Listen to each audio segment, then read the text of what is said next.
여러분의 공간이 있다면 그 공간을 빈 공간으로 놀리지 마세요. 아깝지 않나요? 월세는 24시간 나가고 있습니다. 안녕하세요. All About 파티룸의 파티베이터입니다. 혹시 지금 여러분의 공간이 있으신가요? 그리고 지금 여러분의 그 빈 공간이 가만히 내버려져 있나요? 그러시다면 이 영상을 꼭 시청해주세요. 만약 이 영상을 시청하시고 나중에 능력이 되신다면 충분히 파티룸과 병행해서 사업을 진행할 수 있습니다.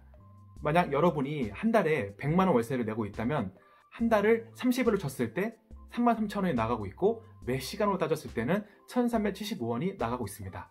대부분의 공간들이 낮에만 주로 활용되고 있습니다. 밤에, 즉 9 to 6로 따졌을 때 16시간은 거의 비어져 있다는 얘기죠.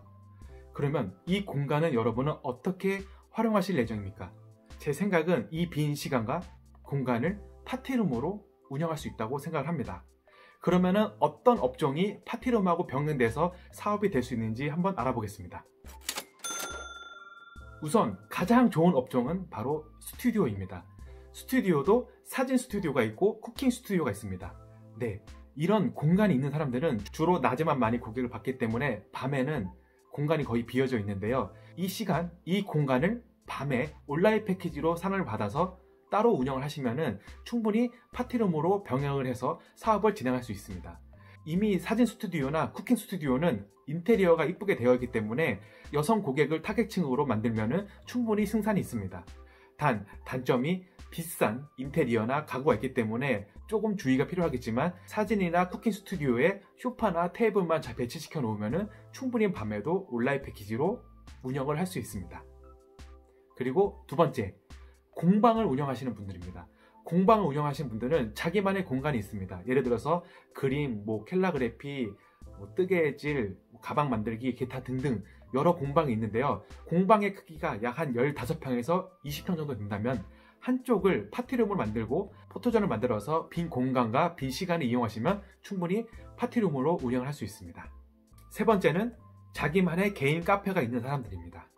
카페도 카페 나름대로 유형이 있지만 만약 카페 한 공간에 테이블을 치워서 거기에 소파랑 테이블을 놔둘 수 있다면 저는 충분히 온라인 패키지로 파티룸을 운영할 수 있다고 봅니다. 네, 대부분의 카페는 24시간 동안 운영하지 않습니다. 대부분의 개인 카페는 9시나 10시에 문을 닫기 때문에 10시부터 온라인 패키지 아니면 9시부터 온라인 패키지를 받으면 충분히 다음날 아침 8시, 9시까지 운영을 할 수 있습니다. 이렇게 빈 공간, 빈 시간을 이용해서 개인 카페도 파티룸으로 운영을 할 수 있습니다. 그리고 낮에만 이용하는 사무실들, 이런 사무실들은 낮에만 이용되기 때문에 밤에는 빈 공간으로 두게 되는데요.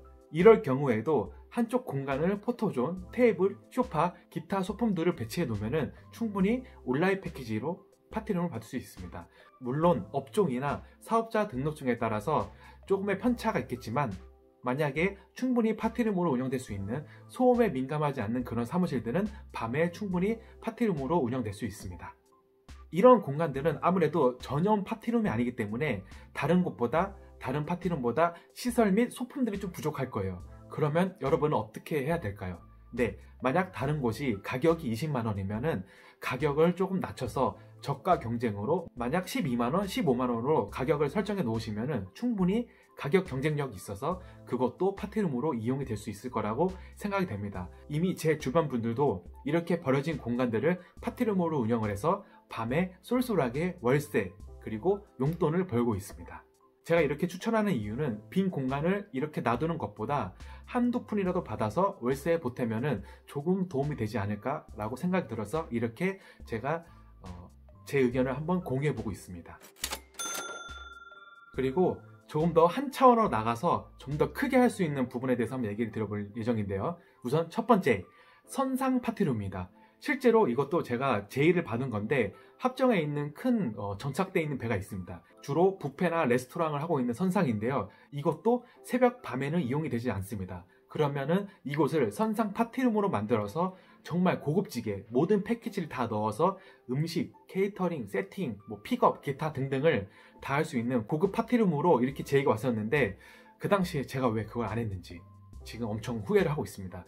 어차피 제 돈이 들어가는 것도 아니고 수익 쉐어를 해서 돈을 나눠 갖는 건데 제가 왜 그때 겁을 먹고 하지 못했는지 아마 그때는 제가 약간 사업의 수완이 조금 떨어졌다고 판단됐기 때문에 못한 것 같은데 지금 엄청 후회하고 있습니다. 만약 여러분들도 이런 제의가 온다면 무조건 잡으세요. 실패하는 것보다 후회가 더 큰 나중에 미련이 남습니다. 그리고 두 번째는 스몰 웨딩 장소입니다. 스몰 웨딩 장소는 주로 주말에만 이용이 됩니다. 평일 낮에 밤에는 거의 99%가 비어있기 때문에 그 공간도 파티룸을 꾸며줘서 파티룸 손님을 받으면 저는 충분히 승산이 있다고 봅니다. 그리고 마지막으로 큰 저택이 있는 집, 그 안에서 정원, 가든만 빌려주는 겁니다. 특히 날씨가 좋은 봄, 가을에 여성들 상대로, 브라이덜 샤워 상대로 그 공간을 빌려주면은 제 생각에도 어느 정도의 수요는 있다고 판단되기 때문에 만약 잔디가 깔려있고 가든이 있다면 바베큐 파티까지 할 수 있다면은 저는 정말 금상첨화라고 생각을 합니다. 네, 오늘도 이렇게 해서 파티룸과 병행할 수 있는 업종, 사업에 대해서 알아보았는데요. 여러분의 공간이 있다면 그 공간을 빈 공간으로 놀리지 마세요. 아깝지 않나요? 월세는 24시간 나가고 있습니다. 우리가 일하는 9시, 6시만 돈이 나가는 게 아니고 그 밤에도 새벽에도 돈이 계속 나가고 있는 게 월세입니다. 여러분은 이 월세를 조금이라도 아끼기 위해서는 다른 방법으로, 굳이 파티룸이 아니더라도 다른 방법, 다른 방향으로, 다른 사업으로 생각해봐서 다른 돈을 끌어모을 수 있는지 한번 고민해보세요. 그러면 여러분만의 생각과 여러분만의 아이디어가 떠오를 겁니다. 네, 이번 영상도 시청해주셔서 감사하고요. 오늘 하루도 항상 파이팅 하시길 바라겠습니다. 파이팅!